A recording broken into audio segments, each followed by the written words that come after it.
Fala, seus cristãos cansados, graça e paz a todos os santos da internet. Chegou a hora da gente retomar aqui os nossos estudos em teologia bíblica nesse curso sobre a história de Deus, a história bíblico-redentiva de Deus, desde Gênesis a Apocalipse, trabalhando em prol da salvação do ser humano. Na semana passada, nós começamos o estudo em cima do livro de Jeremias e a gente teve ali uma visão panorâmica de como é a estrutura do livro, né, de cada passo, de cada pedaço ali do livro, sobre o juízo, sobre a esperança que é trazida também.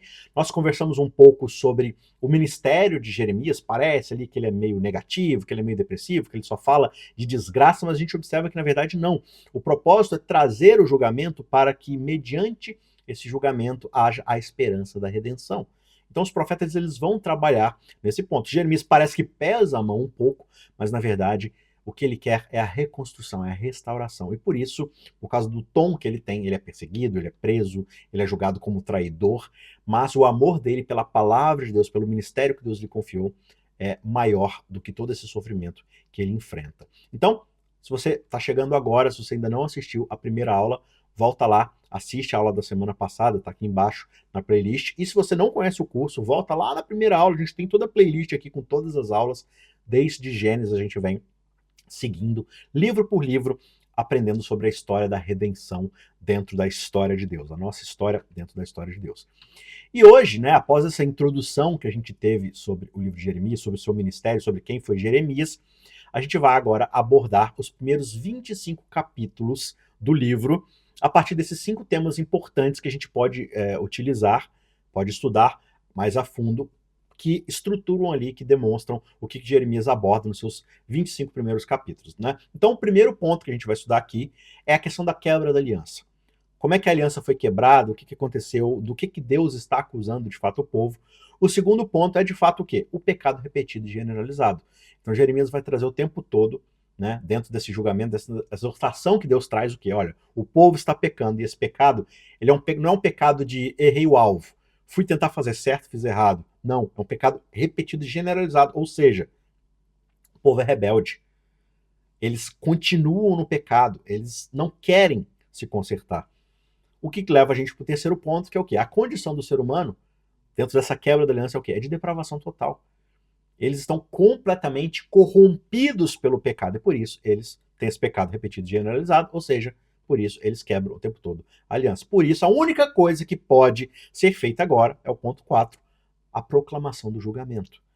O povo vai receber da parte de Jeremias, que vem da parte de Deus, o anúncio de que o juízo está vindo e vai acontecer, não importa mais nada. Agora o juízo precisa acontecer. O que leva a gente para o ponto final aqui, desses 25 primeiros capítulos, que é o julgamento como a desconstrução da criação. Lembra lá do dilúvio? O dilúvio vem e desfaz a criação para que uma nova criação comece. Agora o julgamento vai ser a mesma ideia.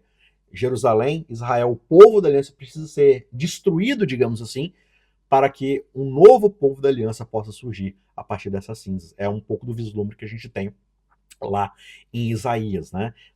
O tronco que trará a raiz de Jessé ali para poder continuar esse ministério de redenção. Então a gente vai se focar nesses 5 primeiros pontos agora, para a gente tentar entender como é que Deus vai trabalhando com Jeremias, anunciando para o povo o diagnóstico do problema deles e como é que Deus vai consertar, então, essa situação que o próprio povo causou. Então vamos para o primeiro ponto, que é a quebra da aliança. Ao longo do livro, Deus ele acusa Judá, né? Jeremias ali traz à tona a ideia de que o povo de Judá quebrou a aliança com Deus. Eles não cumpriram a sua parte no acordo. E já de cara ele apresenta as acusações aqui no capítulo 2, versos 9 a 12. Assim, eu estou pegando trechos, porque né, o livro é muito longo, mas vamos pegar trechos aqui, amostras, você pode ler o livro todo por conta própria, né? É sempre muito importante você ler a Bíblia como um todo. Mas pegando esse trechinho aqui, ele é uma boa amostra, uma boa representatividade daquilo que Deus está falando para o povo de Judá. Então, em resumo, Judá ela é culpada por nada menos do que abandonar o próprio Deus. Não é simplesmente que eles quebraram um trecho da aliança, eles se viraram contra o seu sócio. Eles quebraram o relacionamento que eles tinham contra o seu noivo, que é uma outra forma que a aliança é descrita. Então não é simplesmente que eles erraram num ponto ou dois. Eles traíram o sócio da aliança, a outra parte da aliança, ou seja, eles trocaram o verdadeiro Deus por ídolos sem valor. Ele diz aqui no verso 9: portanto, ainda entrarei em litígio com vocês, diz o Senhor, e até com os filhos dos filhos de vocês eu entrarei em litígio.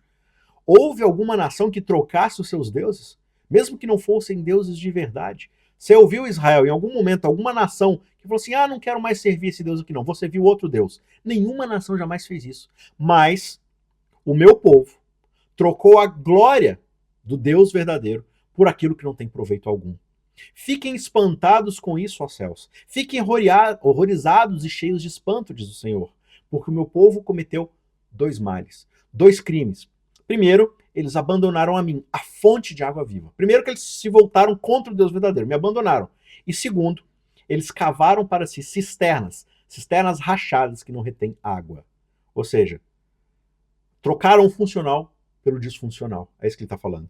Trocaram aquela que é a fonte da água viva, a própria cachoeira de abundância de água, por um buraco cavado no chão cheio de barro, mas que quando chove, em vez de reter água, a água é absorvida pela terra. Então, nem reter água consegue. E se sobra alguma aguinha ali, é lama. Então, qual que é o crime do povo? É burrice. Porque eles trocam aquilo que é eterno, aquilo que é glorioso, por algo que não tem valor nenhum. Essa é a condição do povo. E à medida que o livro ele vai avançando aqui na descrição de Jeremias, a gente tem cada vez mais gráfica a descrição da condenação que Deus está trazendo contra o seu povo. É cada vez mais apaixonada, mais intensa. Por quê? Porque é cada vez mais preocupada com a situação do povo. E chega um ponto que Jeremias ele vai descrever o pecado de Judá como prostituição. Como eu falei, os profetas usam muito a linguagem do casamento para descrever a relação da aliança, né? Do noivo, que é Deus, com a noiva, ou do esposo, que é Deus com a esposa, que é o povo. E, assim como acontece num casamento quando há traição, isso é chamado de prostituição, né? Ou de adultério. E essa é uma linguagem que os profetas vão usar, como aqui no capítulo 3, verso 2. Levante os seus olhos aos lugares altos e veja onde você não se prostituiu. Né? Tem algum lugar aí da terra que você não foi se deitar com outros deuses? Na beira dos caminhos você se assentava à espera deles, como o árabe se assenta no deserto. E assim você contaminou a terra com a sua prostituição e com a sua maldade. E ele também compara aqui com adultério, no verso 20. Assim como uma mulher que com traição se afasta do seu marido, assim você foi infiel para comigo, ó casa de Israel, diz o Senhor. Então, a gente observa aqui o tempo todo essa linguagem. Olha, vocês traíram o próprio Deus. Não é que simplesmente que vocês tropeçaram em um artigo ou dois da aliança. Vocês pisotearam a aliança. Não é simplesmente que a esposa foi lá e cometeu uma gafe com seu marido. Ela o traiu. Ela virou as costas para o marido e foi se deitar com outros homens. Essa é a linguagem que o profeta está usando aqui. Olha o capítulo 7, verso 2. Escutem a palavra do Senhor, todos aqueles de Judá, vocês que entram por essas portas para adorar o Senhor. Verso 4. Não confiem em palavras falsas dizendo, templo do Senhor, este é o templo do Senhor. Eis que vocês confiam em palavras falsas que não servem para nada. O que é isso? Vocês roubam, matam, cometem adultério, juram falsamente, queimam incenso a Baal e seguem outros deuses que vocês não conheciam no passado. E depois vocês vêm, se põem diante de mim, nesse templo que se chama pelo meu nome, e dizem, ah, estamos salvos. Sim, só para continuarem a praticar essas abominações. Será que esse templo que se chama pelo meu nome não passa de um covil de ladrões aos olhos de vocês? Então o que está acontecendo aqui? Deus está falando o seguinte, olha, vocês são como aquela esposa que sai de fininho, se deita com vários homens e depois volta para casa e fala assim, essa aqui é a minha casa, onde mora o meu marido, ele vai me aceitar, ele vai me trazer de volta, porque aqui é minha casa. Vocês estão fazendo a mesma coisa. Vocês vão lá, adoram outros deuses, praticam todo tipo de iniquidade, vocês matam, roubam, mentem, adulteram, cometem todo tipo de atrocidade, vivem para vocês mesmos. Aí vocês vão no templo e começam a adorar a Deus. Ou seja, vocês estão achando que Deus é o quê? Um marido corno? É isso que vocês estão fazendo. Ah, mas nós temos o templo, nós temos a presença de Deus, então nós estamos salvos. E Deus fala assim, vocês acham que meu templo é o quê? É um covil de ladrões? Ou seja, vocês acham que o templo é um lugar para bandido ficar se escondendo das consequências? Vocês acham que vocês vão lá, cometem as maldades, voltam e se escondem no templo e eu tenho que proteger vocês das consequências dos pecados de vocês? Vocês acham que é assim mesmo que funciona? Então, o que Deus vai falar? Ele vai falar assim, olha, eu vou destruir o próprio templo. Vocês ficam se escondendo atrás do templo, achando que só porque dentro vocês vivem uma vida, mas fora do templo vocês vivem outra vida, ou seja, o templo agora está sendo uma pedra de tropeço para vocês. Vocês se escondem atrás do templo para viver uma falsa moralidade. Então eu vou destruir o próprio templo. Eu vou trazer destruição. Vai vir um inimigo do norte, que no caso é Babilônia, e ela vai destruir o próprio templo, ou seja, vocês não vão ter mais esse refúgio para esconder das consequências, para fingir que vocês são aquilo que vocês não são. Vocês vão ter que viver de forma íntegra, ou seja, vocês vão ter que ser transparentes em relação a quem vocês são de verdade, seja para o bem ou seja para o mal. O segundo ponto que a gente observa nos 25 primeiros capítulos dessa descrição de juízo aqui de Jeremias é o pecado repetido e generalizado do povo. Ou seja, não é que a quebra da aliança tenha sido um evento isolado. A gente estava lá, dentro da nossa sociedade, né? Ou a esposa estava lá, andando com o marido, e aí ela trocou uma mensagem ali no Zap Zap com outro cara, mas depois ela se arrependeu, falou, fiz uma coisa errada, vou voltar ao que eu era antes. Não. O que é descrito aqui na condição do povo é um pecado recorrente. É uma rebeldia recorrente, não é um evento isolado ali. É um hábito que ele era repetitivo de tal forma que ele permeou toda a sociedade, ao ponto de corromper toda a sociedade. É algo de centenas e centenas de anos. E Deus enviou profeta após profeta para corrigi-los desses problemas e nada aconteceu. Eles não se corrigiram em momento algum. Lá no capítulo 25, verso 3, ele diz, durante 23 anos, desde o 13º ano do reinado de Josias, filho de Amon, rei de Judá, até hoje, a palavra do Senhor tem vindo a mim, e sempre de novo, e de novo, e de novo, eu a tenho anunciado a vocês. Só que vocês não escutaram. Também sempre, de novo, o Senhor enviou seus servos, os profetas, mas vocês não escutaram nem inclinaram seus ouvidos para ouvir. Quando eles dizem, convertam-se agora, cada um de vocês, do seu mau caminho e da maldade das suas ações, e vocês habitarão na terra que o Senhor deu a vocês e aos seus antepassados, aos seus pais antigos, desde os tempos antigos para sempre.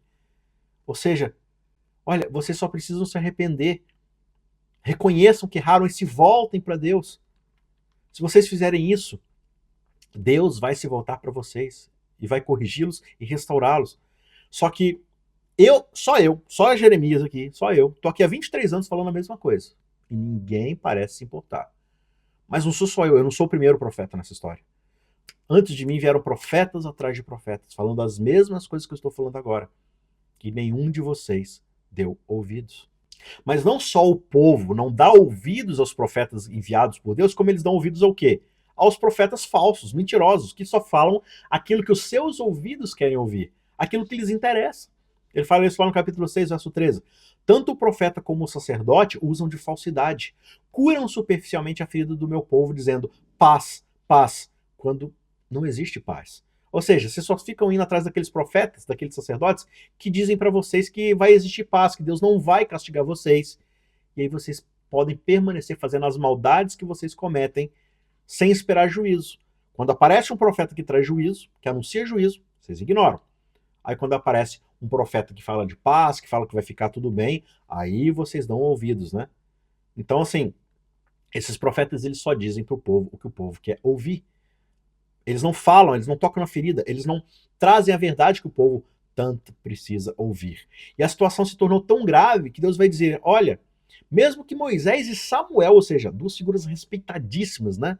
Líderes e profetas respeitadíssimos na história do povo, se eles se colocassem diante de mim, o meu coração não se inclinaria para este povo. Tanto Moisés quanto Samuel intercediam o tempo todo pelo povo, pedindo a misericórdia de Deus. Ele fala assim, olha, se Moisés e Samuel aparecerem agora e pedirem intervenção, eu não vou perdoar vocês. Eu vou mandá-los embora. Saiam vocês da minha presença. Não tem mais volta. O que vocês se tornaram não tem mais correção. Precisa ser destruído e refeito. Precisa ser recriado, não tem mais o que consertar. O que leva a gente para o terceiro ponto da descrição do diagnóstico que é feito aqui no livro de Jeremias, nos primeiros capítulos, né? Que é a depravação total. Quer dizer, toda essa questão da quebra da aliança leva a um desastre, que é a condição que o povo se encontra e todo esse juízo que é trazido pelo povo.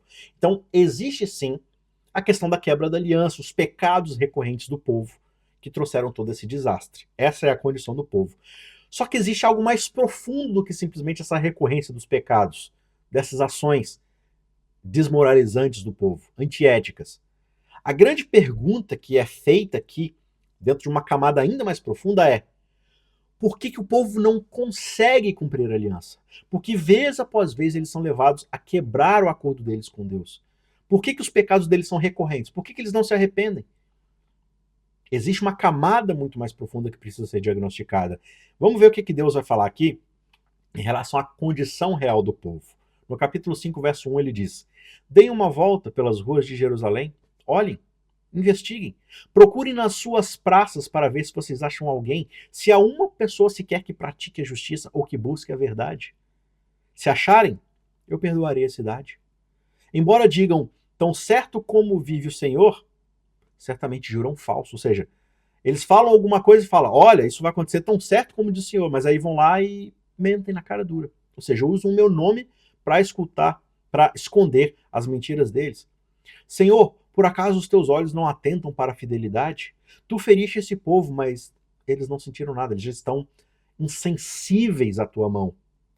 Tu os consumiste, mas eles não quiseram aceitar a disciplina. Endureceram o rosto, mais do que uma rocha, e não quiseram voltar. Ou seja, o povo está numa condição onde não tem mais volta. Eles se tornaram insensíveis ao chamado do Espírito Santo, insensíveis às exortações proféticas, à voz de Deus. E ele fala que, olha, dá uma olhadinha nas ruas. Ninguém quer saber de fazer a vontade de Deus. Por quê? Porque existe uma condição muito mais profunda. Lá no capítulo 6, verso 10, o diagnóstico continua. A quem falarei e testemunharei para que ouçam? Será que alguém vai dar ouvidos ao que eu tenho a dizer? Eis que os seus ouvidos estão incircuncisos e não podem ouvir. Eis que a palavra do Senhor é para eles objeto de deboche. Eles não gostam dela. Deus fala, anuncia, através dos seus profetas.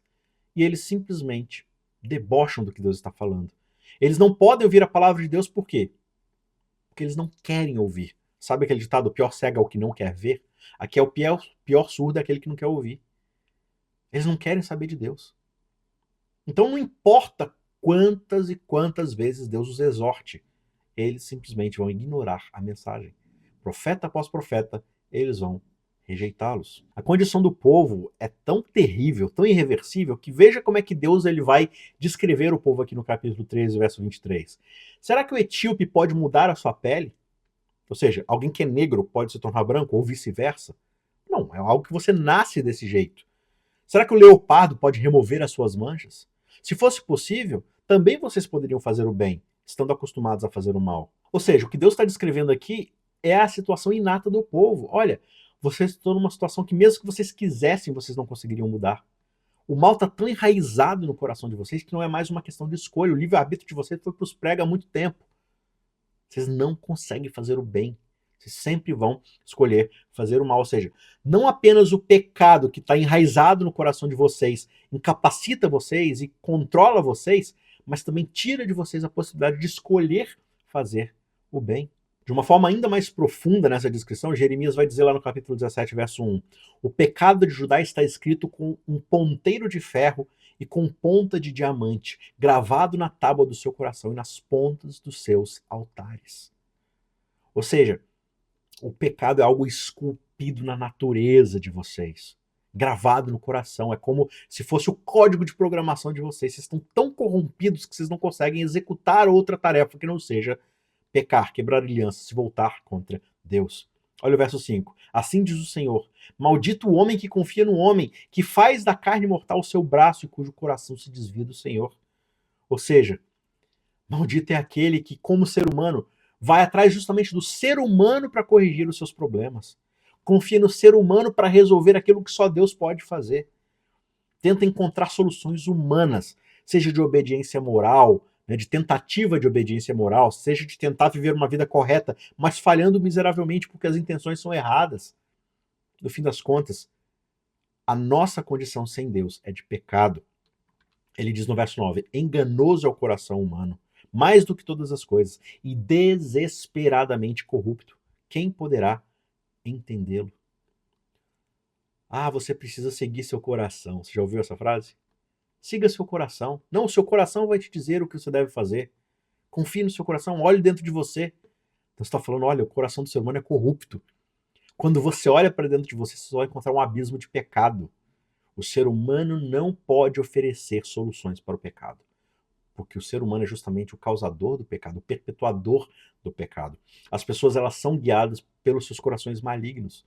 Por isso elas sempre vão fazer aquilo que é para sua preservação, para a preservação do seu próprio coração. Por isso o pecado tem essa força controladora e impulsionadora na vida de todos nós. Lá em 18, 11 e 12, Deus ele vai dizer para Jeremias para ele chamar Judá para o arrependimento, como ele tem feito constantemente. Só que ele avisa para Jeremias o quê? Que Judá vai responder negativamente. Algo que ele já tinha falado lá atrás para o próprio Isaías. Olha só. Portanto, fale agora ao povo de Judá e aos moradores de Jerusalém, dizendo: assim diz o Senhor, eis que estou forjando uma calamidade e formando um plano contra vocês. Por isso, convertam-se cada um de vocês do seu mau caminho e corrijam a sua conduta e as suas ações. Mas eles dizem: não, é inútil, porque seguiremos os nossos planos e cada um fará segundo a dureza do seu coração maligno. Deus está falando assim: olha, voltem-se para mim, se arrependam. Mas eles dizem: não, não adianta, a gente vai seguir nos nossos planos, na nossa própria vontade, seguindo o nosso próprio eu. Ou seja, em outras palavras, em seu estado natural, ou seja, se nós considerarmos nós seres humanos naturalmente, a nossa natureza é de rebelião contra Deus. O nosso coração humano ele é incapaz de ouvir a palavra de Deus. Portanto, não importa o quantas vezes Deus nos adverta, quantos profetas ele mande, quão lógica seja o discurso, quão lógico seja o argumento, não adianta. Não vai ser a força de vontade que é o que vai fazer a gente se voltar para Deus. Nada disso importa. Por quê? Porque nós somos depravados moralmente. A nossa constituição do nosso coração é pecaminosa. O que nos leva à necessidade da ação divina para corrigir o problema. Se o ser humano não é capaz de resolver o problema da rebeldia, então é necessária a proclamação de um julgamento. E o que é o julgamento? É restaurar as coisas ao estado que elas deveriam estar. Por isso existe essa proclamação. Por isso o julgamento é necessário. Então, o que acontece depois que Deus acusa Judá de quebrar a aliança? Ele faz seu julgamento, ele declara, ele faz o diagnóstico da condição do ser humano, do povo, representando toda a raça humana, e aí ele vai agora trazer a sua justiça. Então ele vai perguntar no capítulo 5, verso 7 e 9: Jerusalém, como é que eu posso perdoá-la? Os seus filhos me abandonaram e juram pelos que não são deuses. Depois de eu ter lhes saciado a fome, adulteraram, se reuniram em casas de prostitutas.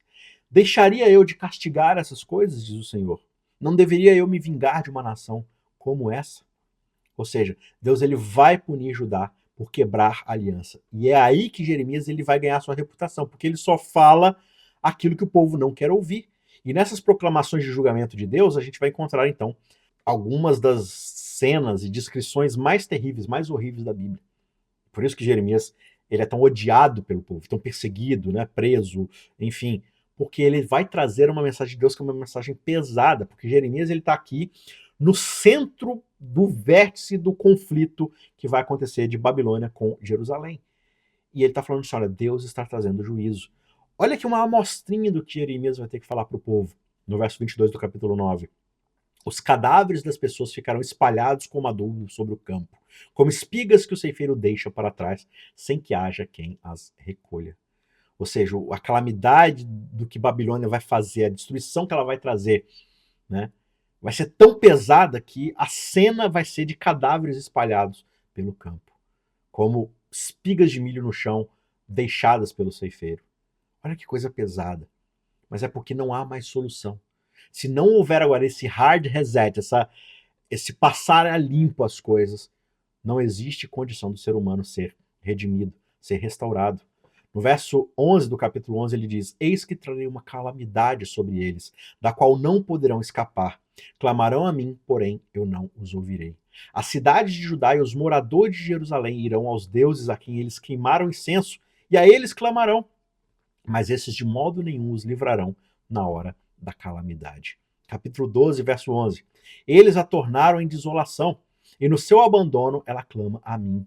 Toda a terra está devastada, mas não há ninguém que se importe com isso. Sobre todos os lugares altos do deserto vieram destruidores, porque a espada do Senhor devora de um a outro extremo da terra, e não há paz para ninguém.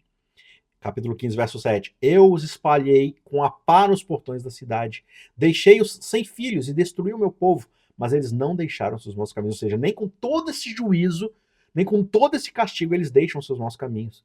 As suas viúvas se multiplicaram mais do que a areia do mar. Eu trouxe ao meio-dia um destruidor sobre a mãe de jovens, fiz cair de repente sobre ela angústia e pavor. E assim, pelos próximos 30 capítulos, esse é o tom, um tom pesado de juízo, mas é Deus usando uma linguagem para descrever que ele irá colocar as coisas de volta ao seu devido lugar. Infelizmente, o povo se volta contra ele e a única solução agora é o juízo, é estabelecer a justiça divina. Israel não tem mais que ficar se escondendo no templo, se escondendo na religiosidade, como Isaías colocou lá no seu livro, e continuar praticando as suas iniquidades, continuar quebrando a aliança, mas fingindo publicamente que guarda a aliança. Eles precisam ser íntegros na sua obediência e isso não aconteceu. E por que não aconteceu? Porque eles são depravados. A condição pecadora deles e de toda a humanidade, a nossa condição é a mesma. Nós temos uma natureza pecaminosa e por isso a incapacidade do ser humano de guardar a aliança. Como eu disse lá atrás, com Moisés, em Deuteronômio, foi descrito, foi explicado por Deus, por Moisés, que tanto as bênçãos quanto as maldições elas eram promessas, mas condicionais. Ou seja, elas estavam condicionadas a um determinado comportamento do povo. Se eles forem fiéis à aliança, as bênçãos virão. Se eles forem infiéis, se eles quebrarem a aliança, as maldições viriam. E no capítulo 18 aqui de Jeremias, a gente lê justamente um trecho que resume essa ideia de condicionalidade quando ele diz respeito às profecias, não apenas para Israel, mas para as outras nações. Preste atenção aqui na linguagem condicional, que resume muito bem o aspecto de uma profecia no que diz respeito às promessas de Deus para um povo dentro da aliança ou não. 18, verso 7. No momento em que eu falar a respeito de uma nação ou de um reino para o arrancar, derrubar ou destruir, se essa nação se converter da maldade contra a qual eu falei, também eu mudarei de ideia a respeito do mal que pensava fazer. Ou seja, se eu tiver dito a eles um juízo, né, se eles se arrependerem, eu vou retirar o meu juízo. Verso 9. E no momento em que eu falar a respeito de uma nação ou de um reino para edificar e plantar, ou seja, para dar bênçãos, para trazer coisas boas, se ele fizer o que é mal aos meus olhos e não obedecer à minha voz, então eu mudarei de ideia quanto ao bem que havia prometido fazer. Então, da mesma forma que se eu tiver profetizado o mal, por exemplo, lembra lá de Nínive com Jonas? Deus profetiza que irá destruir Nínive, eles se arrependem, eles ficam muito contritos e Deus fala, não, eu não vou mais fazer o que eu disse que ia fazer. Da mesma forma, pelo contrário, se Deus disse a Israel, eu vou abençoar vocês se vocês forem obedientes, mas eles vão lá e desobedecem, vez após vez, ano após ano, séculos e séculos de desobediência, com todas as chances, com todos os profetas enviados, Deus fala, eu não posso mais abençoar vocês, porque eu vou estar sendo conivente com o erro, com a maldade, com o pecado de vocês. Então, tanto Israel está sujeito ao castigo pela desobediência, quanto todas as outras nações também são debaixo da misericórdia em caso de arrependimento. Se Israel for infiel, apesar das promessas de bênção, ela, né, Israel, a nação da aliança, sofrerá o castigo divino. E se outras nações se arrependerem, se voltarem para Deus, Deus as abençoará da mesma forma. Isso leva a gente ao quinto e último ponto dessa sessão, dos 25 primeiros capítulos, que é o julgamento como desfazimento da criação, ou seja, como reset, como passar tudo a limpo para ter um novo papel, para pintar um novo quadro, para pintar uma nova criação. O julgamento aqui em Jeremias, ele não se resume simplesmente à invasão de Judá. Embora esse seja o assunto dominante, porque é o tema eminente, né? Babilônia está às portas de Jerusalém para sitiá-la, para destruí-la, para exilar o povo. Esse não é o único ponto do juízo que é profetizado aqui no livro, né? A forma como o juízo é descrito em Jeremias parece ser algo muito mais amplo, muito mais cósmico, né? Ele é muito completo, que parece que a própria criação, que a própria realidade das coisas criadas por Deus está sendo destruída, está sendo julgada. Veja no capítulo 4, verso 23. Olhei para a terra e eis que ela estava sem forma e vazia. Que linguagem é essa? Não é lá de Gênesis 1, a terra estava sem fome, vazia? Olhei para os céus e eles não tinham luz. Lembra quando lá no Gênesis a luz foi criada e tudo mais? Aqui parece que a gente está voltando ao antes da criação, né? Olhei para os montes e eis que tremiam, e todas as colinas estremeciam. Olhei e eis que não havia ninguém, e todas as aves do céu haviam fugido. Olhei ainda e eis que a terra fértil era um deserto, e todas as suas cidades estavam derrubadas em ruínas diante do Senhor, diante do furor da sua ira. Então a gente percebe aqui exatamente quase o reverso de Gênesis 1, a anticriação. Então tem uma linguagem aqui que ela é cósmica nesse julgamento, ou seja, algo que parece que vai além do destino de uma única nação, né? Vai além do que vai acontecer simplesmente com Israel, simplesmente com Jerusalém. Parece que essa profecia, que é uma profecia clássica, que está falando diretamente em exortação e juízo a Israel, ao povo de Judá, ela parece que tem uma linguagem mais ampla, algo que descreve uma realidade muito maior do que a realidade limitada aqui de Israel. Olha o verso 28. Por isso a terra pranteará e os céus lá em cima escurecerão. Porque falei, resolvi e não mudo de ideia, nem volto atrás. Então, o julgamento de Deus ele é tão profundo, ele é tão amplo e completo, ele quer restaurar as coisas tão profundamente ao seu propósito original, que esse juízo parece que ele afeta a própria ordem da criação, a própria ordem das coisas criadas por ele. Ou seja, essa é, né, não deixa de ser uma demonstração do poder e da justiça divina que vai além de um contexto histórico específico, vai além desse mero momento histórico onde Jerusalém ali se encontra prestes a ser atacado por Babilônia, vão sim nesse momento histórico sofrer o juízo divino dentro da profecia, mas ela está tocando, essa profecia está abrangendo algo muito maior do que a mera realidade local histórica. Deus, lembrando, o julgamento, o juízo, ele não é simplesmente punição. Ele é, sim, a justiça sendo trazida, mas a justiça tem um papel restaurativo, né? Redentor.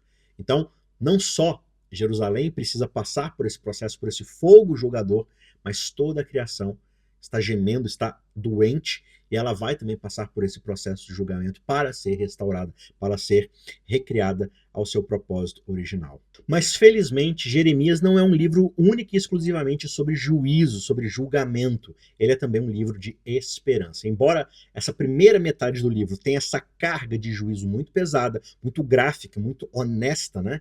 E às vezes até difícil de ler pelo peso da sua descrição de quão pesado será o juízo, ela não é, como a gente leu no capítulo 1, só sobre arrancar e derrubar, mas é também sobre plantar e construir. Então Deus não está simplesmente atacando o pecado por atacar, ele não está simplesmente trazendo juízo simplesmente por trazer. Nos capítulos seguintes, na segunda metade do livro, a gente vai ver a promessa do contínuo plano de redenção de Deus. Deus estará trabalhando para que o juízo não seja em vão, para que ele traga redenção, reconstrução.